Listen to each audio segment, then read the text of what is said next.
Everyone, stick with us versus herd. If it's your first time here, you like the content, hit subscribe. If you want to get notifications before we go live, I'm running a little bit late today. Tap the bell. And if you want to join the UVH fam, links are below to the Discord along with our free options trading group. Whoa. um, if you're here right now, say what up. Andrew, what's going on? Starman, Jeff. What's going on? I'm running a little late today. Oh man, still got my AirPods on in here. Woo! All right. Yo, Mr. Toxic, what's going on? Dustin, what's up? What's going on, Andrew? If you made money today, comment got paid. If you lost money today, comment learned a lesson. Let me know how you guys did in the chat here. And I would appreciate you guys if you hit the like button. Hit the like, smash the like, whatever you want to call it. Like the smash, whatever. Do me a favor. Okay, Andrew got paid. Nice, nice. Excellent. Yo, tactical options trading. What up? What's going on? All right, so we're going to kind of kick things off here. We had the S&P's up 23, or like 22. Dow's up over 200. NASDAQ was up 70, up over 70. Dustin sold the milk on the... Dustin sold MIK, not milk. MIK. Michael's on the pot this morning, and then it went down 4%. Nice. Easy. What's going on, man? So today we bounced back. Monday, we had a green day. I was plus 115. Yesterday, I was down 102. Today, I'm up 200 and realized. But thanks for helping with that Microsoft put trade. You know, hey, it's a pleasure. Yeah, I mean, Microsoft, if we're going into Microsoft, it's at that 135. Yeah, good thing you exited that position because, you know, right around here, the 135.20 area, it just bounced here, bounced in here, bounced in here, and obviously now it's at it closed at 136. So you would have got a little screwed on that. But kind of going through my trades, you know, kind of what I want to talk about is yesterday, you know, we lost a little bit of money, and I said that, you know, sometimes you just got to kind of step away and go that way. Today, kind of the same thing. You know, when you're going into the day after you had a losing day, you know, you really want the day to be green, but you can't like force it. Like some people, what they'll do is they'll start like just trading all willy-nilly. Like, okay, I need to get back to green. I was already up on the week, even though I lost yesterday. You know, if you have 1 to 2 red days a week, just make sure that they're small, and then let your green days carry you essentially. But you know, if you go in, you kind of got to go in. And if you just had a red day, you got to go in slow. You got to take it easy. Don't go crazy. I mean, I did do quite a few trades today. Hank, where do you think TEVA could be late October? I'm going to cover TEVA. I did trade it as well. I had a 70% gain in there as well today. But kind of going off my first trades today, today I closed the day up $200. After like the first hour, I was actually up $180. I probably should have just walked away there. Instead, I continued trading and I went down a little bit. Then I came back and eventually closed up at $200. But at open, I mean near open, I was already up $180. And then, you know, as things go, we'll go through the trades here, kind of show you what's going on. Costco, I did notice that Costco got downgraded today. Let me pull up this chart here. This was my main money maker today. I made $165 on Costco today, and I had quite a few trades just kind of scalping. Initially, I got 2 of the 292.50 puts. Probably should have just kept that, kind of rode it, but you know, I've been day trading, just kind of skimming, trying to take my profits at like 20-30%, not trying to get too greedy, and it's been working out fairly well in this type of atmosphere. I've just been buying a call or put, just going naked and keeping my losses small and keeping my winners capped and not trying to go too crazy. As you can see here, Costco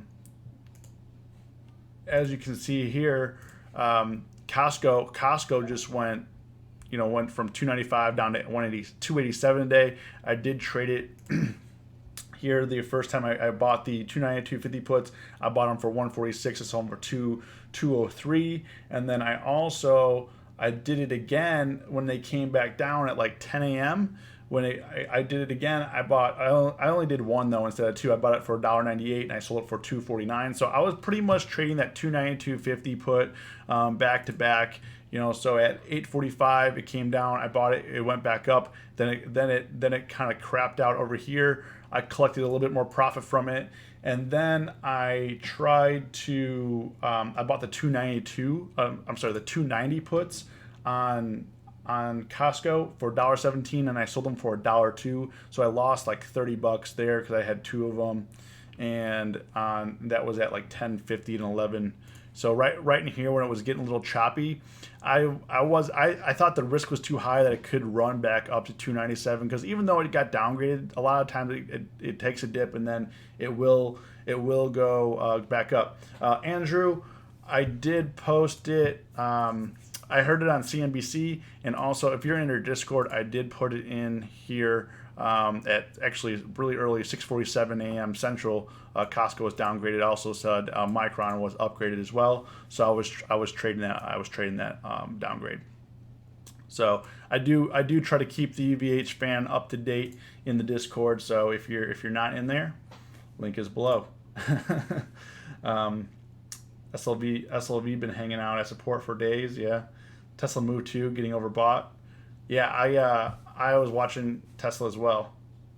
How do I get to your Discord channel? There's a link below. The second link below says join Us versus Hertz free Discord group, and there's a link there. You can hit that, and it'll bring you up to there. So I was pretty much scalping. The one thing that I wish I did hold were these 287.50s. I bought them. I took a quick win because I had to go to a meeting. I bought three of them for 71 cents and sold them for 81 cents. It was a 20% mover. You can't complain. But those 187s, let me show you here. Okay, the 187s went from, I sold them at 81. They went as high as $1.91 back down. Right in here. So that would have been a huge win. Or the other opportunity that if you're more patient, like I was day trading. So when I'm day trading, I really try to keep my losses small. The 292.50. So I sold them at like 203 and then 249. These, I think they went as high as like $5. Yeah. These went as high as $5 today. Andrew, I got the info from CNBC, so it wasn't a secret. It was a CNBC News article. I read all the news in the morning. I get up pretty early. Yo, what's going on, Buck? I didn't trade Apple today. It wasn't my watch list last night. If you watched my watch list video, but I didn't watch it. So Costco was the biggest winner, my big winner today. TEVA. Let me walk you through TEVA. So yesterday, TEVA. So I've been talking about TEVA lately. And real quick here. Okay, so TEVA, going to the 1-year chart here. Yesterday we had the breakout above 760, and now we're having the breakout above like 803, 805. Today was a little bit violent. Yesterday I bought the 9 calls for next week. I bought 10 of them for 10 cents. I sold them at 17 cents. They did move a little higher if we're looking at that. TEVA bought I moved it to next week. I bought the 9 calls. And I actually got a pretty good deal. And what I did here, yeah, they went up to 20 cents. What I did is I sold them at 9.08 for 17 cents. So right in here, you really want to sell the strength because you can see how much the strength inflates the price. Because then even though let's say if you're looking at it right here, let's say it's 8.35. So the price was 8.35, and in here it was like 8.32. However, it's only like 14 cents and 13 cents versus up here was like 16 cents. So, so that's why when it's moving fast, it really inflates the calls. whether it's moving, if it's moving up, it really inflates the calls. If it's moving down, it really inflates the puts. So in this case, it was moving up really quick, so it was inflating these calls because the implied move was going a little bit, it was going beyond the expected move, essentially. And here we are up in here, so I sold up in here, and then we came down. However, I wasn't patient, so I did buy next week. I did buy the 9.5 calls because it didn't look like it was going down, and it was ramping up for another move here, and then it just fell apart. So I bought those for 8 cents for next week. I currently have 20 of the 9.5 calls on TEVA for next week. Pretty much going to play this to the 10 area, and seeing what it does. I'm not looking forward to hit 9.5. I'm actually want just to get up to like 9, and then I'll sell. Hopefully you can get up to 9 by Friday. At this rate, we'll see what happens today. I mean, today was a pretty crazy day, but I think next week, let's say the 9.5. So the bid and the ask is a little bit wide on these, and there really is not much volume, so you got to really be careful about this. I paid 8 cents. They did go up to 9 cents briefly today, but they pretty much just be traded. Someone bought them for 5 cents here, so I think I'm like break even right now on that position. So my target, I'm playing TEVA till 10, and then we'll see what happens at 10. Essentially is my goal on TEVA. ROKU. So ROKU. Well, let's talk about SPY first, because ROKU is my loser of the day. It's down $51 and realized. I'm currently down $42. I have a swing position, which I'll cover here. I did scalp some SPY really quick today. I bought the 299 calls at 10.22, and I sold them at 10.34. So within 12 minutes, going from 45 cents to 55 cents. I wish I bought like 4 or 5 contracts instead of 2, but we were kind of just going small. Yo, Joshua, what's up? If you're here right now, say what up. So I just scalped really quickly. I did buy them. So at 10.22, we were right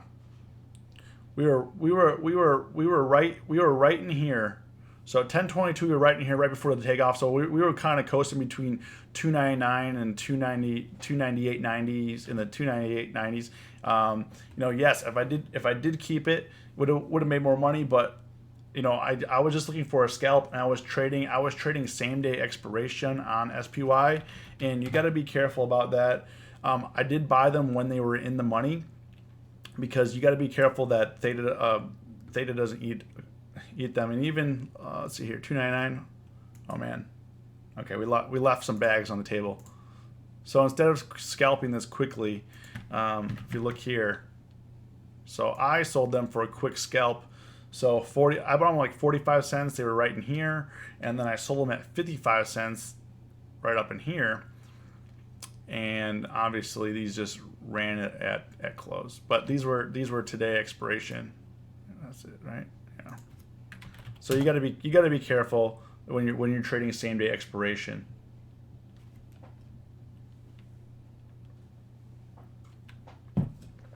I kind of fell asleep last night listening. Oh, sorry to put you to sleep. I know it was a late stream. I was running late. So yeah, we left some money on the table, but it's okay. We captured what we wanted. We met the goals. I mean, on SPY, I was looking for a quick scalp. I was actually not thinking it was going to run that hard, honestly. It was having some difficulties up in here in the last couple of days, and I'm hard up at 11. And then let's go into ROKU. So ROKU, here we go. ROKU. Okay. So ROKU wasn't really moving a whole lot today. Let me pull up the chart here. Today I would say was more of a bullish consolidation.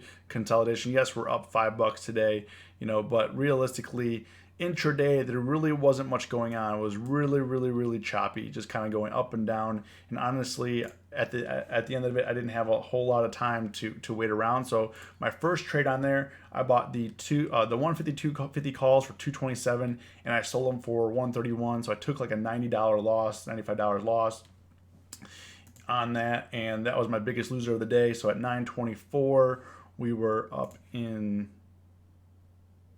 here I was trading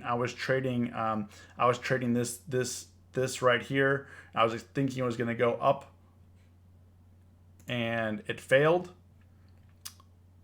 However, the failure, I mean, if you look at this a certain way, I mean, it made some lows here, it made some lows here a little bit higher, it made some lows up here, so now it's higher. So it's been pushing lower highs pretty much all day on Roku, and I just didn't. I guess when you're trading Roku and it's moving this fast, you just got to be careful, and that's why I took the loss. I mean, we would have been, actually I don't think we would have been okay if I held. Let's see what those 152.50 calls are going for.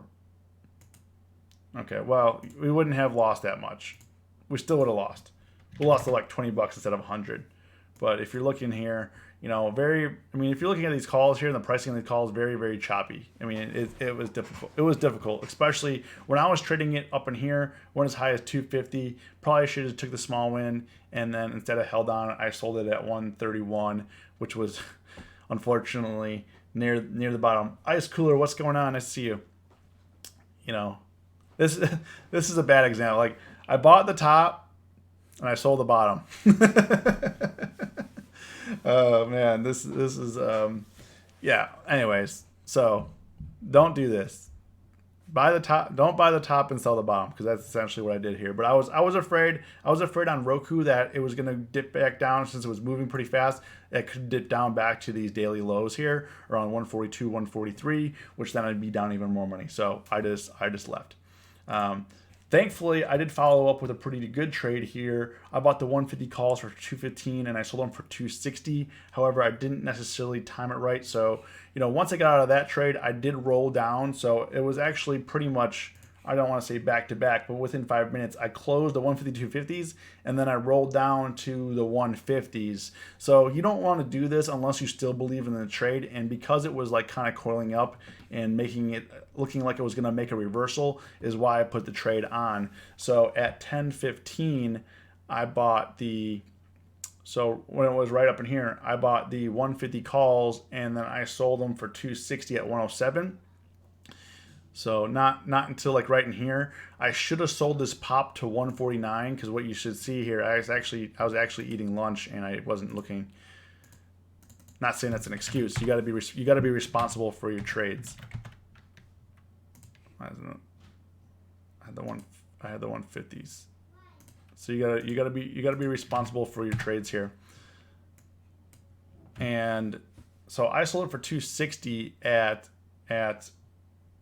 107. So right in here after it took this dip, but you can see here this one as high as 320 and I sold for 260. So I did leave some money on the table here. So I missed this right here. We still made money, but you gotta monitor your trades. I did have an alert down. If it did drop down to 146, I was gonna sell it for a loss, but I guess I should have set an alert if I'm not at my desk for like 148.50, and then I've sold it. Instead, I sold like right around like 148, which, I mean, it's still not bad, still not terrible, still captured a good move on it,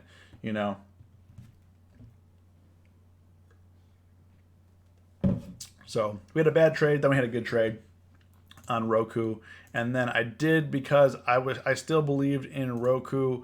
I bought a strangle that I'm currently holding right now. I have the 142.50 put and the 142 put and the 152.50 call. I bought it for $317.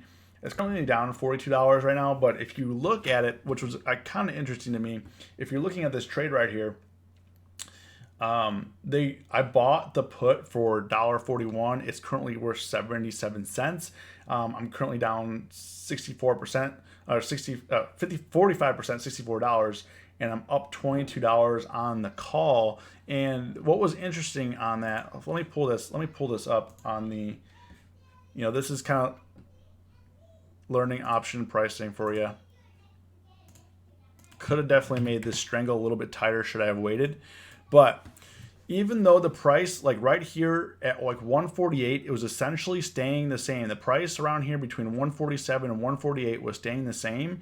They were they were just taking the axe to the puts, which is good for if you have a bullish position, which I do. However, I overpaid for the put, this means, and they just started sucking the premium out. So even though it was pretty much staying the same in here, they were just sucking the premium dry out of the put. So you got to be very mindful of that. I'm up a little bit on the call. I'm up 12% on the call, but we're down 45% on the put. And essentially, I do want the put to go to zero, but I wasn't expecting them to take the premium out of the put that quickly, and they did. You know, and that happens. So, you know, that was pretty much what happened for me today. You know, I see some things in the comments here. Any stocks you guys want to look at?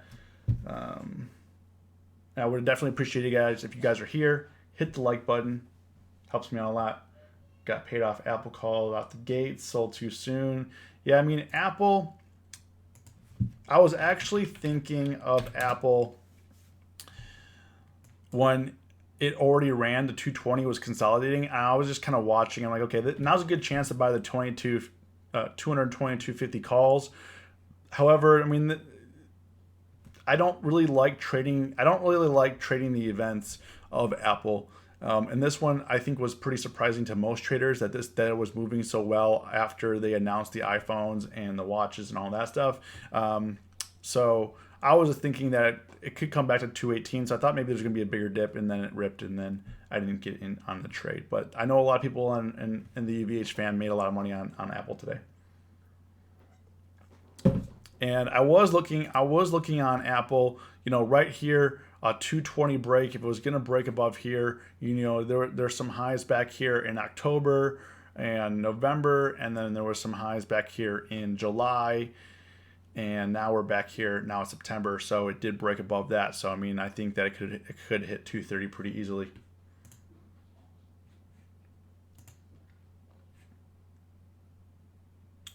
I'm just going through these comments, guys. Sorry, I'm trying to keep up with you. I did a YOLO call put strategy for Apple Buck right before the keynote. Yeah, yesterday I think didn't pay off until close, because it was pretty flat all day, and then it was pretty choppy. I don't typically like to trade these kind of charts. I mean, kind of like Roku today.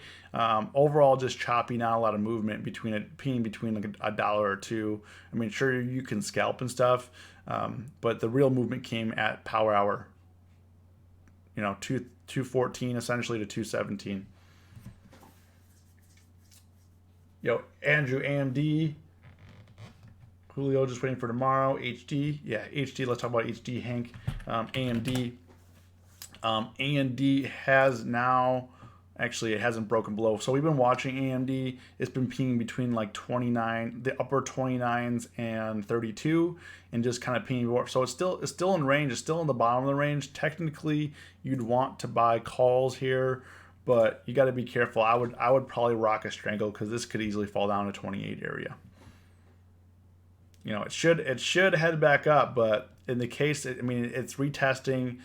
So in this scenario, if it's retesting and retesting and retesting, and it keeps bouncing, it could be good for the bulls. However, if it retests, it could potentially break through.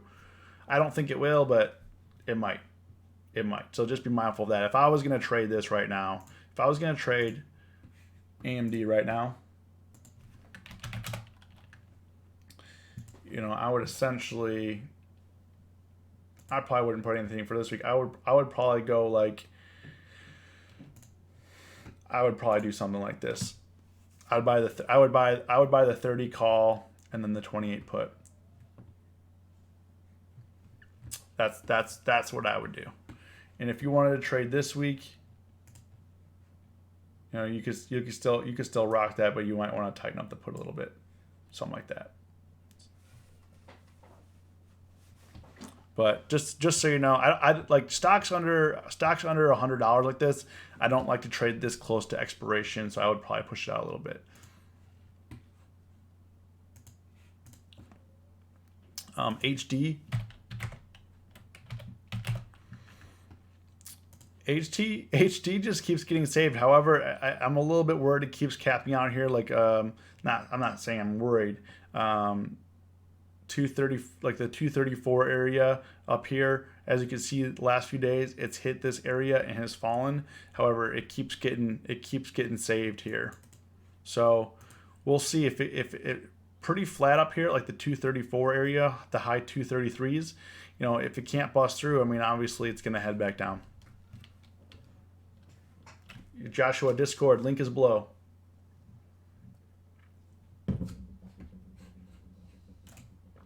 It's in the description. Sorry, I should be more clear.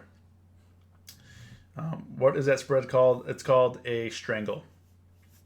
Yeah, so that would be a strangle. So to kind of recap, Andrew, this would be a bullish strangle. You know, a bearish strangle would look probably something. It would look like this. If you want to do like a more neutral strangle, it would look like this.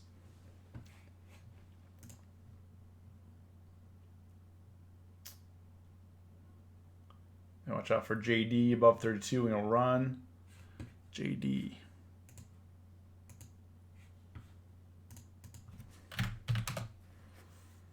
Yeah, I mean, JD's at the top of the range as well. You know, I think you got to be careful about the Chinese stocks like JD, Baidu, Alibaba. However, I mean, trade talks are pretty positive right now. However, we're not supposed to meet to that. We're not Trump and China or the White House. I don't know who's meeting. Someone's supposed to meet. They said to discuss the tariffs, the trade war in October. However, that's quite a long ways away. Anything could happen, and we're expected to slap some more tariffs in December as well. So you gotta be mindful of that. Like if you're trading any Chinese stocks, be very mindful of the trade war. It does create opportunity. Don't get me wrong, but it's difficult because you can't time the news releases, the news articles. You don't know when those news pieces are going to hit, if they are going to hit, and they could be good news, it could be bad news, but you don't know when Trump can fire off a tweet saying, "Hey, we're pissed today. We're going to fire off a bunch of tariffs," and then you get screwed. Or maybe it works out for you. I don't know. You know, it all depends. But then you also can't trade the trade war in hopes that they're going to slap some more tariffs on, because then if you have a position, they never do it. You know, then you're just bleeding out cash on no news. You know. Twilio. Yeah, this Twilio is having the ultimate breakdown. You know, after they had the gap down on earnings and they were pretty much consolidating here, which they've been in this range for quite a while, most of the year. And you know, they finally had enough.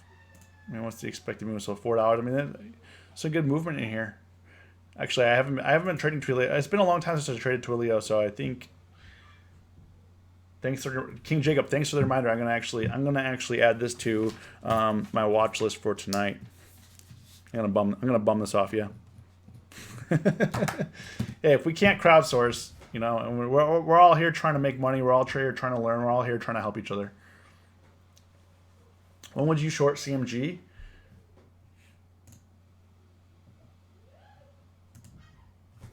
So CMG,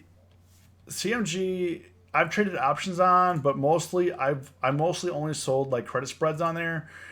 It's difficult to trade with a very wide bid in the ask and the volume, like on the puts and stuff.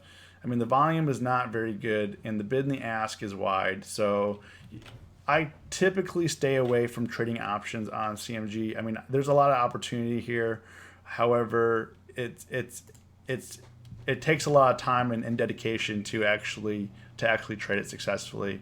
I mean, I think this could go a little bit lower. I mean, they had a couple bad days here, but you know, I guess we'll see what happens today. Today does look like a bullish consolidation day. You know, if it is, I mean, it could go up to 820 or so. I'm not exactly sure why it went down, but it did. Yeah, we're all fam here. Can you check Microsoft? Yeah, Andrew, you barely got out of Microsoft. You barely got out of Microsoft alive, man. Yeah, Microsoft is at the bottom of the range here, but however, I do see that it is looking bullish. It is looking bullish. So if you look at this low here and these low, I mean the trend is that it's going up. So these lows keep getting higher. However, it is still getting pushed down around 140.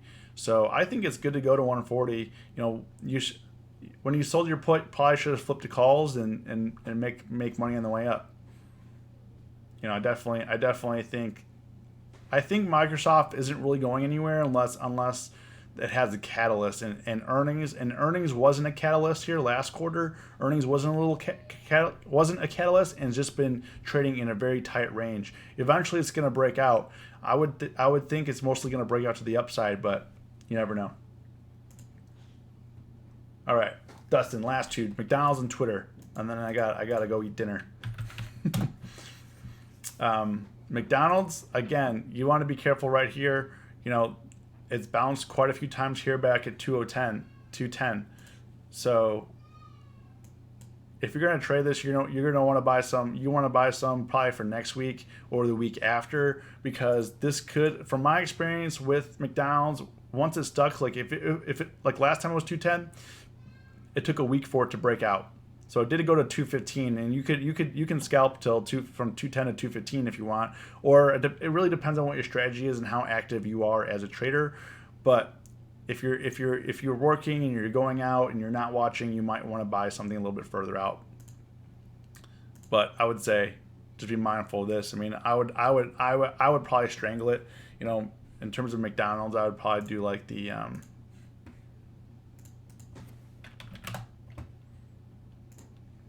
you know, maybe next week I would get I'd get something like that.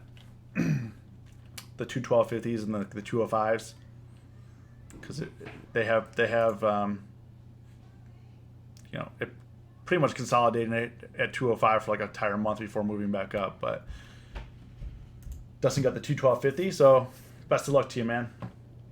If not, hedge that. And then Twitter. Yeah, Twitter's kind of a tough one. I mean, obviously it's near the highs up here. It is above the consolidated area here, so that is bullish. But I mean, it literally closed unchanged today. You know, if I was going to side, I would probably side with the bulls on this one. You know, these two. You know, it did drop a lot yesterday. Consolidated here. Had another day of consolidation. However, I would probably buy calls for next week, and if that goes against you, start to hedge, because it might go down quick. But it's pretty strong down here, like the 142s. You might want to buy like a 141 put. Got the 144s. Yeah, 144 is probably pretty good, and I wouldn't ride it higher than a 145 or 144 or 44 the 45s or the 44.50s. You know. Ricky, we did cover Apple earlier.